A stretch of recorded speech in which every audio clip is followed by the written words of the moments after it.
तो बच्चों आज हम समझने वाले हैं how do organisms reproduce.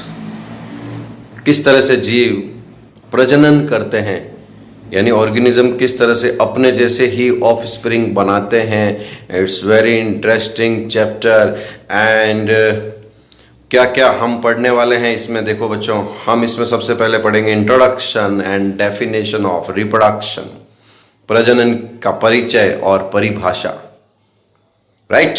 Then हम जाएंगे टाइप्स ऑफ रिप्रोडक्शन। देखो, कोई भी चैप्टर में जाने से पहले आपको ये पता होना चाहिए कि हम उसमें क्या क्या पढ़ने वाले हैं, ताकि आपको पता रहे हमारा सिलेबस क्या है, किस तरह के क्वेश्चंस बन सकते हैं। तो टाइप्स ऑफ रिप्रोडक्शन में हम मेनली दो टाइप कर रहे हैं, एसेक्सुअल एंड सेक्सुअल। दो तरह का ही रिप्रोडक्शन होता है। मेरे ख्याल से इसको अलैंगिक और इसको लैंगिक हिंदी में बोलते होंगे, फिर भी आप थोड़ा सा कंफर्म कर लेना, असेक्सुअल और सेक्सुअल। फिर हम सेक्सुअल रिप्रोडक्शन स्पेशली हम पढ़ने वाले हैं इस चैप्टर में, प्लांट्स में एंड एनिमल्स में हम स्पेशली एक ही एग्जाम्पल पढ़ने वाले हैं, ह्यूमन बीइंग। ह्यूमन बीइंग में सेक्सुअल रिप्रोडक्शन होता है। कौन कौन से हमारे रिप्रोडक्टिव पार्ट्स हैं, मेल में क्या है, फीमेल में क्या है, राइट। तो बहुत सारी आपकी क्यूरियोसिटी, जिज्ञासाएं इस चैप्टर में शांत होगी।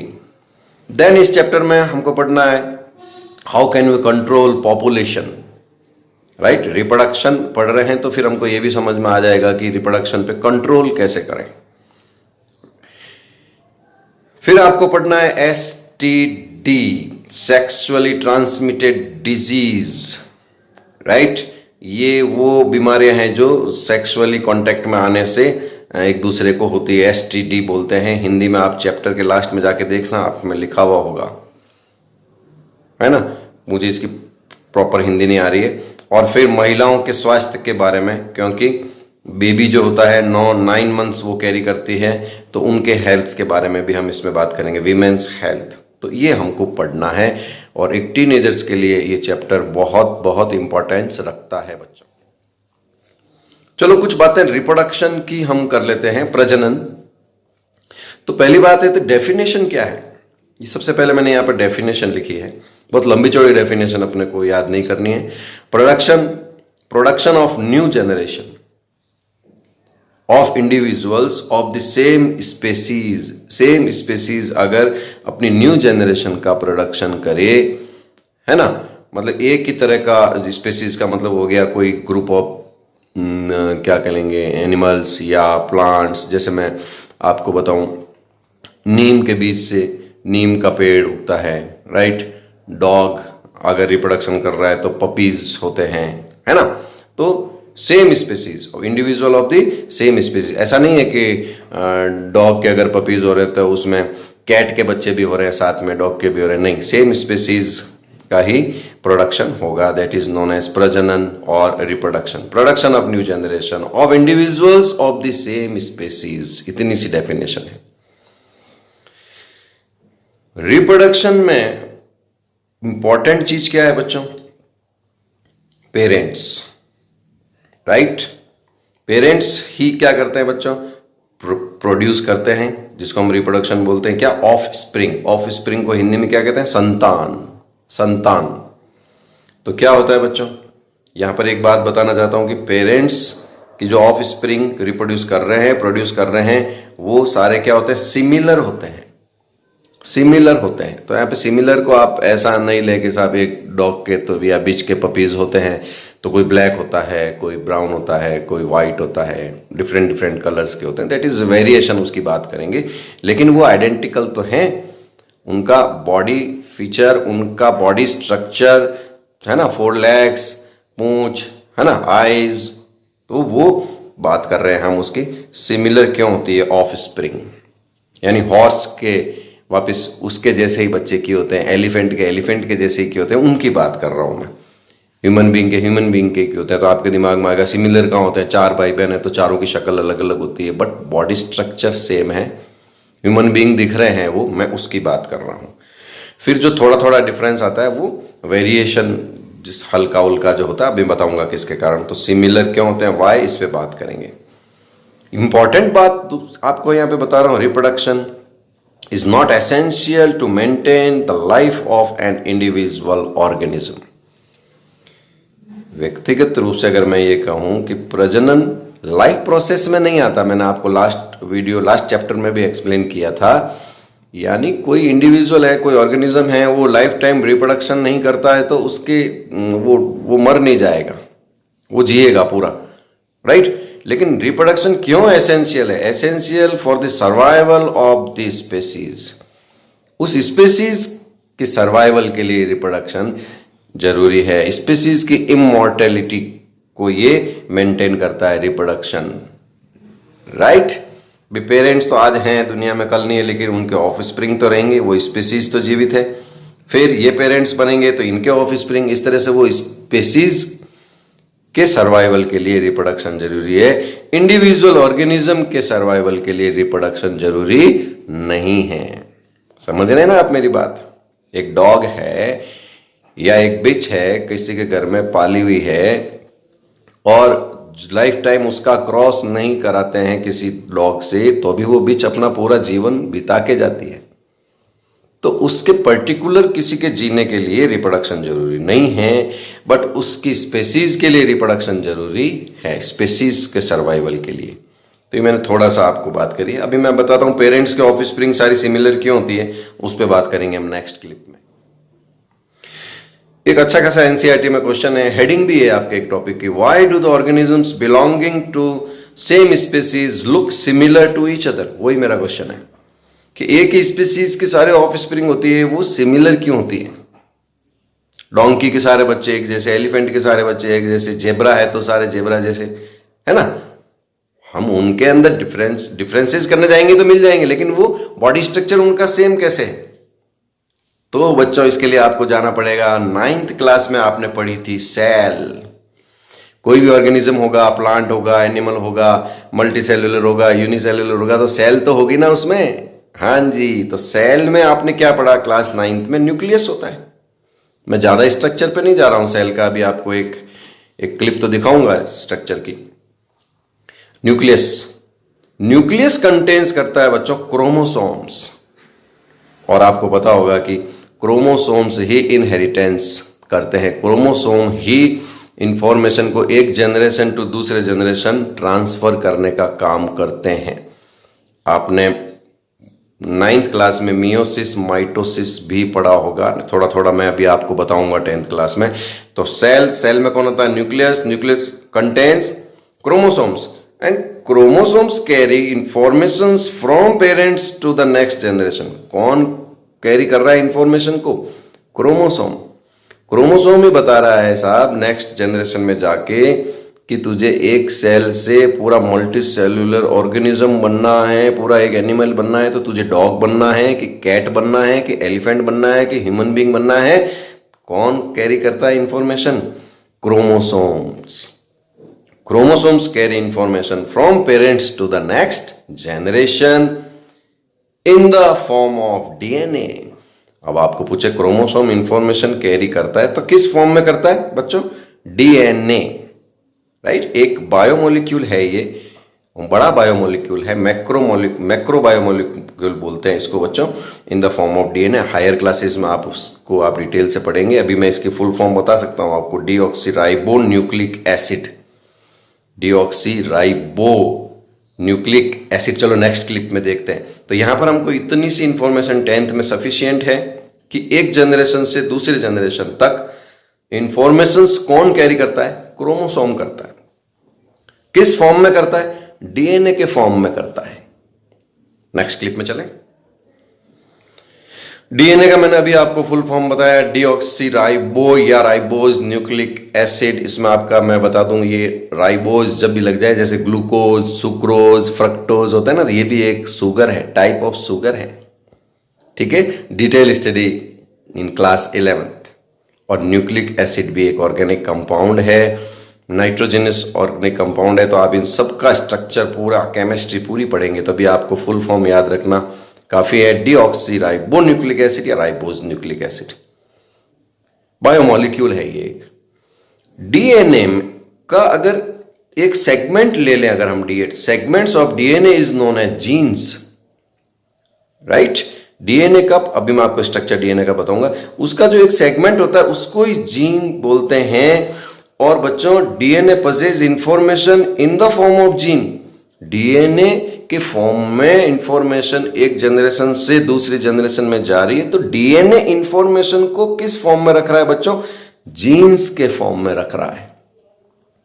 वापस से रिवाइंड करें, सेल, सेल के अंदर न्यूक्लियस, न्यूक्लियस में कौन होते हैं? क्रोमोसोम्स, क्रोमोसोम्स कैरी करते हैं इंफॉर्मेशन को एक जनरेशन टू दूसरे जनरेशन।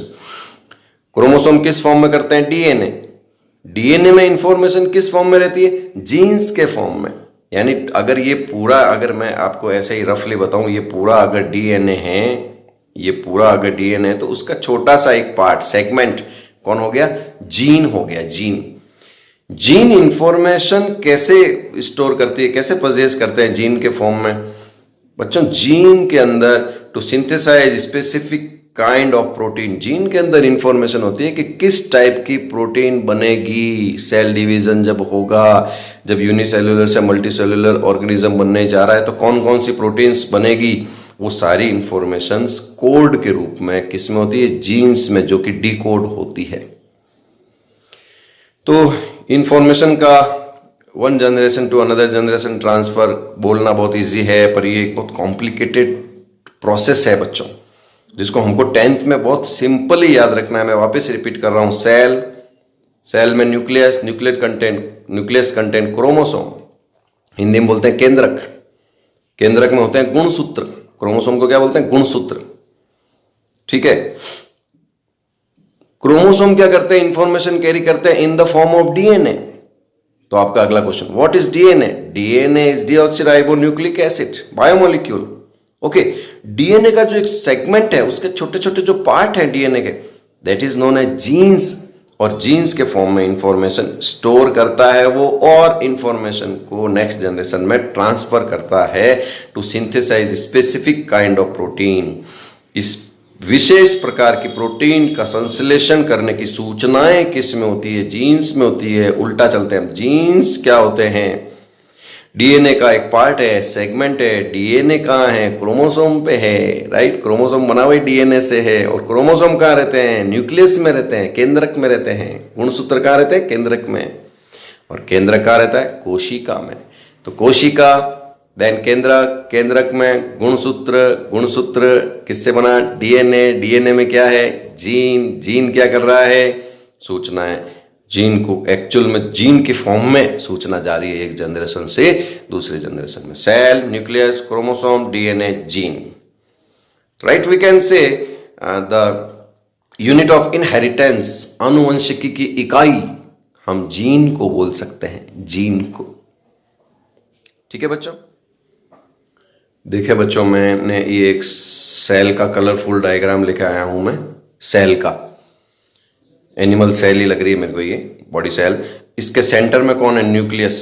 सेंटर में कौन है? Nucleus, right? न्यूक्लियस के अंदर से मैं क्रोमोसोम को, जिस तरह से हमें ना स्वेटर होता है ना जो हम सर्दी में पहनते हैं, स्वेटर का एक धागा पकड़ के खींचे तो पूरा स्वेटर खुल जाता है। तो समझो मैंने क्रोमोसोम को पकड़ के खींचना शुरू किया है ये, और आप खींच के हम उसको इस तरह से ले आए, तो ये हमको मिल गया डीएनए। ये डबल हेलिक्स स्ट्रक्चर किसका होता है बच्चों? डीएनए का, राइट? प्योरली बायोमोलिक्यूल है ये, पूरी केमिस्ट्री है इसमें बच्चों।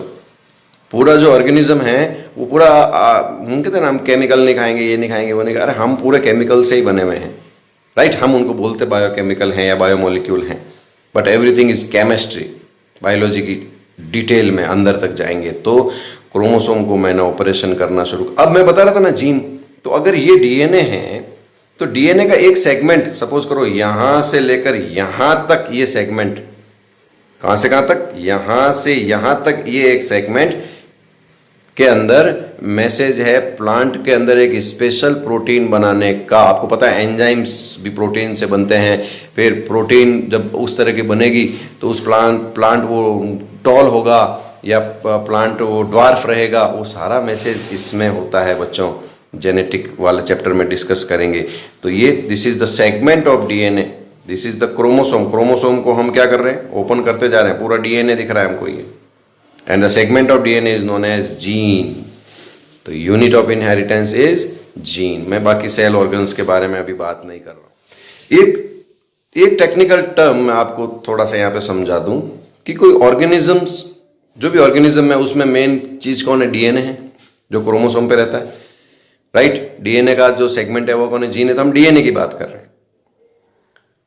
वापिस पेरेंट्स से वैसी ही ऑफ स्प्रिंग बनना, similar species have similar individuals. तो इसका मतलब जैसा ये डीएनए है वैसे ही डीएनए बनेंगे, 1 से 2। तभी तो क्या होगा?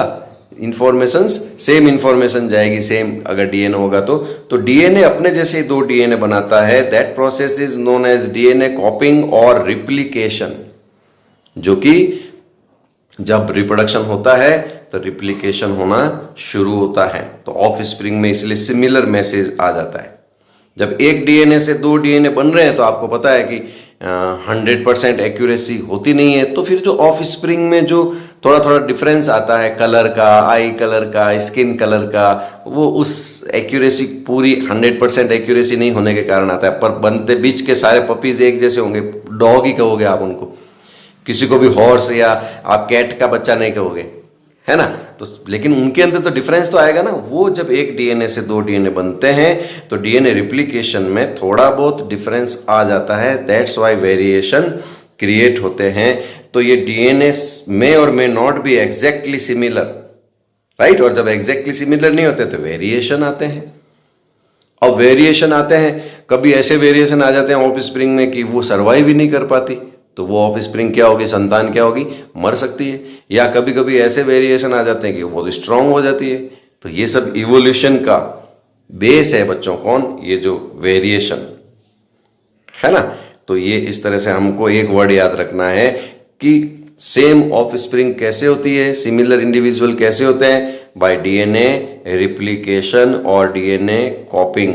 रिप्लिकेशन को आप हिंदी में ढूंढना भी बुक में, इस जगह जाकर रिप्लिकेशन, यानी हिंदी में बताऊं तो पूरी हिंदी मेरे को नहीं आ रही, फोटोकॉपी डीएनए का वापस वैसे एक वैसे डीएनए, है ना।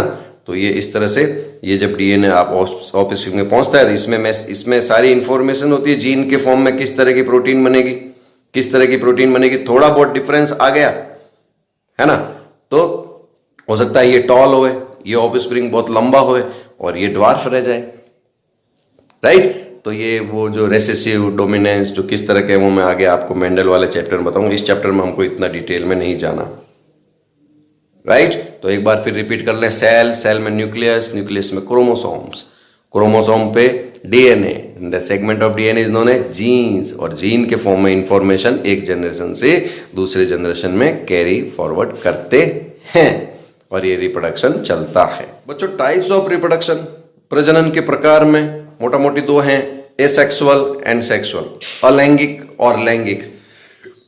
नाम से ही समझ गए होंगे। एसेक्सुअल में एक ही पेरेंट है और वो ऑफ स्प्रिंग प्रोड्यूस कर रहा है, कोई मेल फीमेल नहीं है, अकेले ही। That is known as asexual. Production of offspring by a single parent, एक ही, क्या बोलेंगे पेरेंट को, एक ही पेरेंट जब संतान बनाता है, उत्पादन करता है, तो उसको क्या बोलते हैं? अलैंगिक। No male no female. लैंगिक में क्या होता है बच्चों? सेक्सुअल रिप्रोडक्शन में क्या होता है बच्चों? मेल एंड फीमेल, उनका इस तरह से जेनेटिक मटेरियल ट्रांसफर होगा, फिर दोनों का फ्यूजन होगा, तब ऑफ स्प्रिंग बनती है। तो इसके अंदर दोनों का डीएनए, दोनों के इंफॉर्मेशंस आती है। That is known as sexual reproduction. Production of offspring by 2 individuals, male and female, जिनको हम क्या कहेंगे? पेरेंट्स।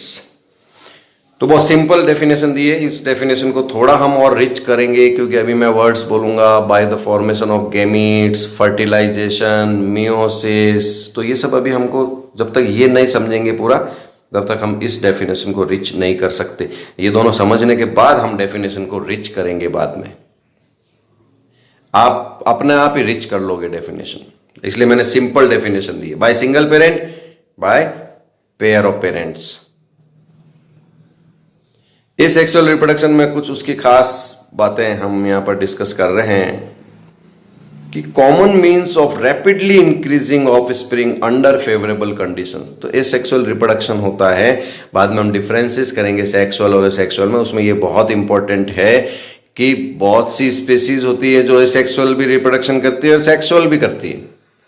तो वो अकॉर्डिंग टू कंडीशन, जब कंडीशंस फेवरेबल हो, जब खूब सारा फूड अवेलेबल हो, है ना, और उनको जो चाहिए वो सारा मिल रहा हो, तो वो अकेले ही रिप्रोडक्शन करना शुरू कर देते हैं। तो common means of rapidly increasing, इसकी मेन दूसरी खास बात क्या है, जल्दी से ऑफ स्प्रिंग बनाना हो फटाफट से, तो वो जैसे ब्रेड के ऊपर व्हाइट कलर की फंगस नहीं आ जाती, that is type of asexual reproduction, फटाफट फटाफट फटाफट फटाफट मल्टीपल हो जाती है। तो common means of rapidly increasing offspring कब, जब फेवरेबल कंडीशन हो। तो under favourable conditions rapidly increasing offspring, इसकी एक खासियत है। दूसरा, एसेक्सुअल रिप्रोडक्शन में repeated mitosis division, cell division के दो टाइप होते हैं बच्चों। एक तो वो सेल डिवीजन होता है जिसको हम माइटोसिस बोलते हैं, तो जैसी सेल है सेम वैसी दो सेल बन जाए, यानी जितना जेनेटिक मटेरियल है वो हाफ हाफ नहीं होता, बल्कि डुप्लीकेट होकर दोनों में चला जाता है। फॉर एग्जांपल मैं अगर आपको बताऊं कि अगर किसी सेल में अगर मान लो 20 क्रोमोसोम है, तो ये 20 इधर ट्रांसफर 20 इधर transfer, that is known as mitosis. Same cell वापस बनती है, mitosis, repeated mitosis division cell. Hindi में बोलते हैं समसूत्री विभाजन, समसूत्री कोशिका विभाजन। यहां पर रैपिडली इंक्रीजिंग का हिंदी में क्या हो गया, त्वरित गति से वृद्धि करना संतानों में। अगर संतानों की संख्या में त्वरित गति से वृद्धि करना हो, और वो भी कैसी, फेवरेबल कंडीशंस, मतलब अनुकूल वातावरण जब उपलब्ध हो, तब वो त्वरित गति से संतानों की संख्या में वृद्धि करता है। तो वो एसेक्सुअल रिप्रोडक्शन की खासियत है। और ये समसूत्री विभाजन, रिपीटेड माइटोसिस डिवीजन, कंटिन्यू, 1 से 2 फिर इससे 2 फिर इससे 2, उसको बोलते हैं रिपीटेड माइटोसिस डिवीजन। उसमें सेम नंबर ऑफ क्रोमोसोम्स होते हैं बच्चों, उसको क्या बोलते हैं, माइटोसिस, समसूत्री विभाजन। और जब हाफ हाफ हो जाता है, 20 का 10 इधर, उसको मियोसिस बोलते हैं। अभी 10th में मैं आपको इतना ही बता रहा हूं, माइटोसिस सेम नंबर, और 20 का 10 इधर आ जाए तो वो कौन हो जाएगा, मियोसिस, जिससे गेमीट्स बनते हैं, जो कि हम सेक्सुअल रिप्रोडक्शन में बात करेंगे। तो एसेक्सुअल में कौन होता है, माइटोसिस, समझ रहे हो ना आप। और एसेक्सुअल में बात करेंगे, अभी हम यहां पर सिर्फ आप समझे माइटोसिस क्या होता है। तो इस तरह से कंटिन्यू चलता रहता है, रिपीटेड माइटोसिस डिवीजन। फिर हमारा आता है एसेक्सुअल रिप्रोडक्शन कौन कौन करता है सर, तो यूनिसेल्युलर ऑर्गेनिज्म भी करते हैं, बैक्टीरिया एंड प्रोटोजोन्स, एग्जांपल लेंगे हम। प्लांट्स में भी एसेक्सुअल रिप्रोडक्शन होता है, एल्गी, फंगाई, ब्रायोफाइटा वगैरह ये भी करते हैं प्लांट्स के एग्जांपल में। और मल्टी सेल्युलर एनिमल्स भी एसेक्सुअल रिप्रोडक्शन करते हैं। नॉर्मली हमारे दिमाग में क्या होता है, यार एनिमल क्यों करेंगे एसेक्सुअल रिप्रोडक्शन, उसमें तो मेल फीमेल होता है।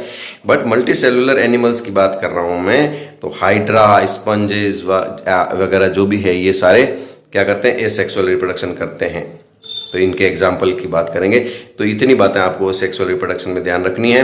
Rapidly increasing offspring under favourable condition, repeated mitosis division, और unicellular plants and multicellular animals में ये होता है। Examples are very important in bio, ध्यान रखना बच्चों। लैंगिक प्रजनन की खासियत क्या है, अनुकूल वातावरण में त्वरित गति से संतानों की उत्पत्ति, लगातार यानी सतत रूप से समसूत्री विभाजन चलता रहता है, और यूनिसेल्युलर यानी एक कोशिकीय जंतुओं में होता है, बैक्टीरिया, प्रोटोजोआ, पादपों में होता है, एल्गी, फंगाई, ब्रायोफाइटा, और बहुकोशिकीय एनिमल्स में, बहुकोशिकीय जंतुओं में भी होता है, हाइड्रा और स्पंजेस। हिंदी वाले ध्यान रखें, चैप्टर रीड करोगे मेरी बातें समझ में आ जाएगी।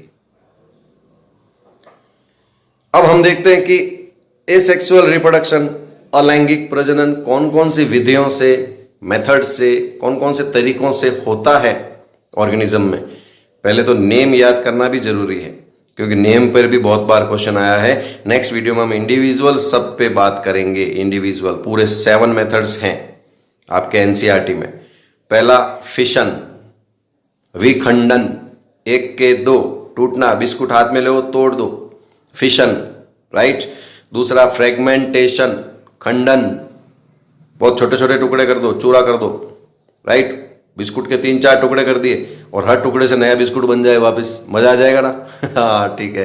तो विखंडन, खंडन, रीजनरेशन, रीजनरेशन, राइट। किसी का कोई पार्ट टूट के गिर गया और उससे वापस ऑर्गेनिज्म बन जाए, रीजनरेशन, है ना। तो fission, fragmentation, regeneration. Then 4th number budding. इसको रीजनरेशन को हिंदी में बोलते हैं पुनरुद्भवन, पुनरुद्भवन। एंड बडिंग, बडिंग को बोलते हैं मुकुलन। आप बुक में ढूंढोगे मिल जाएगा, मुकुलन। सब पे बात करेंगे इंडिविजुअल, सिर्फ आप नेम याद करो, मुकुलन। आपने देखे हैं बडिंग लीव्स पर भी होते हैं, पत्तियों पर भी होते हैं, टेक्निक के सब पे बात करेंगे। 5th नंबर स्पोर फॉर्मेशन, बीजाणु समासंग, ऐसा आपके हिंदी में लिखा हुआ है। बीजाणु संवर्धन, बीजाणु बनते हैं बहुत सारे और हर बीजाणु से नया ऑर्गेनिज्म बनता है, spores. 6th number vegetative propagation in plants, पादपों में कायिक प्रवर्धन, कायिक प्रवर्धन बहुत इंपॉर्टेंट क्वेश्चन है बोर्ड का, vegetative propagation. And 7th one is tissue culture, उत्तक संवर्धन, टिश्यू से ऑर्गेनिज्म बना लेना नया। थोड़ा सा ये आपका कम दिया हुआ एनसीईआरटी में, कहीं कहीं क्वेश्चन में है तो मैंने ले लिया इसको। देयर आर 7 मेथड्स और ways for asexual reproduction. FFR, fission, fragmentation, regeneration. BS, FFR, BS, budding, spore formation. और VT, vegetative and tissue culture. BSVT, FFR, BSVT, fission, fragmentation, regeneration, budding, spore formation, vegetative propagation in plant, and tissue culture.